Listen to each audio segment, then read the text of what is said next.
Hello and welcome, my boomer belts. Let's just say we came prepared today. Ooh, 14 thumbs up. What the heck could that be? I wonder what it could be. It's boomerangs everywhere. Oh my god. Alright, guys. There we go. Whoop, we're all done. We're almost up to level 20 already just from that boomerang extravaganza right there. So the Wild Trees mission is actually not that bad, but we get something pretty cool for it. The Enchanted Boomerang. On top of that, you also get a free boomerang every 3 rounds, and of course, road spikes and pineapples are allowed, but no other towers are allowed, so only boomerangs. It really limits the, actual ability of yourself to do anything on this map. Actually, I just realized, do we have any cam detection? I mean, this 35 road spikes going to be enough? I hope so. Because I don't have any glaive lords. Can't even buy that guy yet. So what we're doing, though, obviously, we're going for a hardcore boomer strat. Spam-a-ram ding dong, a billion, 2-3 boomerangs. If you're having trouble with this special mission, you're a weirdo, because it shouldn't be that bad. You just need to wait. And that's the sad thing about it, is a lot of people don't want to wait, man. You just want to get that enchanted boomerang now, so eventually you can start popping some balloons on some other maps really easily. And it makes sense. It is sad, though, 0 other towers. I don't know why the Wild Trees is a boomerang-only type map. It doesn't really make much sense. I wonder if there's, some sort of, weird magic going on over here. Maybe, the dart monkeys put a curse on the boomerangs to only stay in the Waddle Trees. Also, why it's called Waddle Trees? There's probably some reason behind that. I bet you they're random Ninja Kiwi, or not Ninja Kiwi, New Zealand trees. Probably, what do you guys think, man? Let's zoom in on this guy. They got little fruits on them, little sort of yellow fruits or something. Or some seeds, maybe. Maybe that's what a wattle tree is. I mean, that'd be like seeing like an oak or a maple or like a pine tree where I live. They're just all over the place. Just makes sense. Alright, first lead balloon, no big deal. Boom, boom. Still though, for 1,500 bucks. Why is 1,500 bucks for this guy?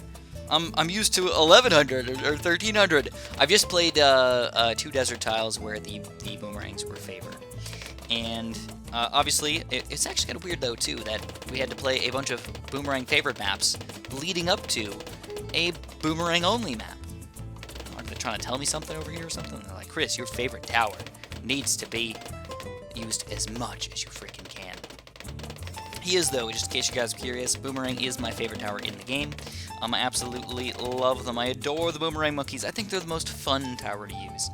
My spark of love, it came to me in Bloons Star Defense 4 when I realized that they were one of the best apocalypse towers to use in the early part of the game. Spamming 3 or 4 boomerangs and using them the right way on last made them super duper powerful, super duper effective, and allowed you to basically spam banana farms in the early part of the game, which led to a win in the late part of the game. I actually remember very specifically when I was beating Apocalypse maps, people were like, no, this is not possible. You can't beat Apocalypse. And I was like, you can. I'm that gosh darn good at this game that you can beat it. So I was kind of like pushing the limits of the very game, the fabric of the game itself, I suppose, by showing people that they could indeed beat Apocalypse. Then once you got to BD5, it was very similar, actually. Once you get past a certain round, it's pretty much beaten. Like, if you beat round 70 on Apocalypse mode, yeah, you're eventually going to die to the balloons because they start ramping up in difficulty, but it's pretty much beaten because at that point you can just spam as much stuff as you want. You're going to have basically infinite money if you just have a couple banana farms. So it's more about actually getting to pass round 70, and if you can do that, I consider it beaten. In Bloons Star Defense 4, I don't remember if it was round 70 as well, if it was a different round. It could have been around 50 or 60 or something like that. Same thing, man, it was just full outs, oh my gods. I do wonder if Bloons Star Defense 6 is going to come out with a standard Apocalypse mode already built in, or if they're going to put that in later. You guys know that I'm probably going to play through story mode first, if there's a story mode. Still no word on that. I wish I had some word on that, but not yet. We have seen some cool images, though. We've seen some images basically showing that Bloons Star Defense 6 will be 3D. I say 3D with some, like, mild, like, hesitation here, because as you can probably tell, like, this game looks sort of 3D-ish as well. I mean, they just do a good job with the 2D stuff, making it look 3D. But the Bloons Tower Defense 6 will actually be legit 3D. It might even be where you can spin the map around or something like that to look at it from a different angle. I think that's interesting. Maybe not necessary to do. I feel like the gameplay is more important than the look of the game, to be completely honest with you. But it would also make sense why it took so gosh long for them to get it done. Making sure every single tower was 3D, had like different 3D type attacks and stuff like that. I just wonder if there's going to be any balloons that are like, oh, this balloon can only be attacked on this lower level, or like this balloon's too high to be reached by the, you know, the monkeys or something like that. I mean, it just opens up a wide range of possibilities, I suppose. I don't know if that's going to happen, but it's definitely a possibility. Alright, so we're already around 13 out of 25, we're already halfway done. Still no camo balloons in sight. I would expect that if we haven't seen any camo balloons yet, there probably won't be any camo balloons. And that makes sense. You know, they didn't want to force us to get a Glaive Lord on this map. If we don't have the 4th tier. I mean, that guy's $30,000 in itself. And this is one of the easier special missions, or it's supposed to be one of the easier special missions in the game. So, like, forcing somebody to already have a Glaive Lord in the early part while you're level 10 or something is just kind of ridiculous. Oakley, so we still have 19 boomerangs. Now, the crazy thing is this is actually the point at which you can have the most boomerangs on the map in Bloons Monkey City. Because if you haven't noticed, every 3 rounds we get a free monkey, but it doesn't count as one of our like official towers that we can buy. So even though it said 19 before, I have this extra one right here. When I pop this down, it doesn't say 18, it still says 19. So, just an interesting concept. Like, if we popped all of our boomerangs down... Oh, man, should we do it? Just for fun, why not? See how good my fingers are. Oh, my fingers are so good. Oh, they're so good. I get told that all the time. All the time. You know, usually when I'm playing Guitar Hero, people tell me my fingers are amazing. But there's other times, too. Like, you know, it's a little bit more on the dirty side, but sometimes when I'm typing on my keyboard, people, they notice that I have a really loud keyboard and they can hear it in the background. So I know it's like a little bit dirty to like hear my keyboard and everything kind of in the distance, but that's what people do, man. They tell me I'm weird for that.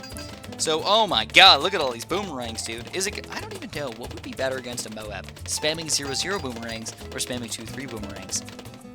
Just for the Moab layer itself. Obviously, the balloons inside, definitely 2-3s. Curious. Yeah, but whenever I talk on Discord, which, by the way, quick shout-out, man. If you guys aren't in the Discord, feel free to check it out. Every once in a while, I come out and I hang out with you guys on there. For example, just last night, I actually went on Discord, and I was hanging out with everybody for about 30-45 minutes, just sort of talking, BSing around and everything, just having fun with each other. So if you want to do that at all, feel free to hop on it. Only issue is, obviously, you guys gotta understand that I'm a busy man. I do make lots of videos, do lots of things.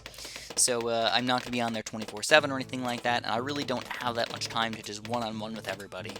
Please understand, I'm not trying to be a jerk or anything. There's, you know, I have a lot of subscribers out there, even though we kind of dwindled in active subscribers a little bit lately. I have a very strong feeling that once we pop back into Bloons Tower Defense 6 territory, and even Bloons Adventure Time territory, I think a lot of the old subscribers that kind of left and did their own thing, or might come back to the Master of Bloons. They might. We shall see. But more 2-3 boomerangs popping up in here. Still no Moabs have come out yet at all. Just Ceramic Bloons are the highest level balloon.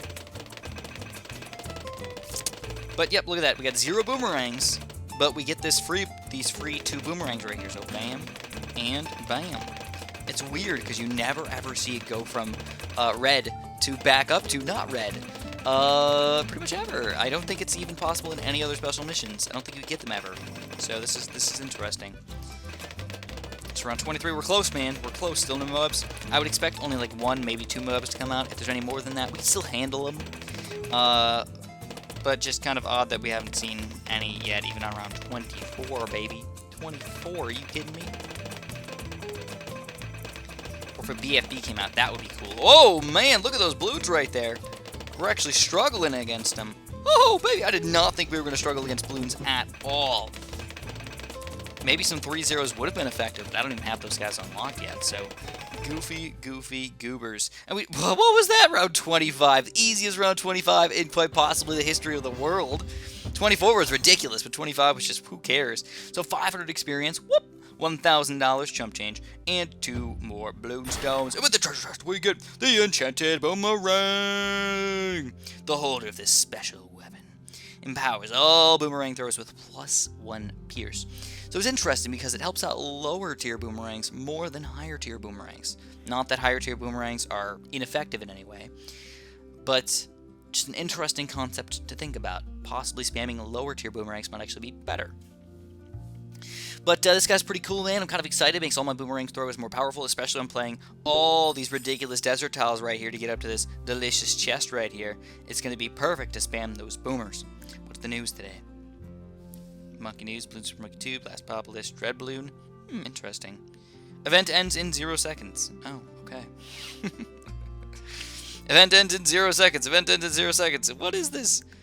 Is this still going to be there if I click it again? I think that's a glitch if it's not. Yeah, definitely a glitch or something. Weird. Anyways, if you guys enjoyed the video, that's all I'm going to have for you guys today. I know a little bit of a short one for you. Ooh, there's another chest over here. Exciting. I want to get that one too. If you guys had fun, make sure you press that like button. Subscribe if you haven't. And of course, have a super duper delicious day.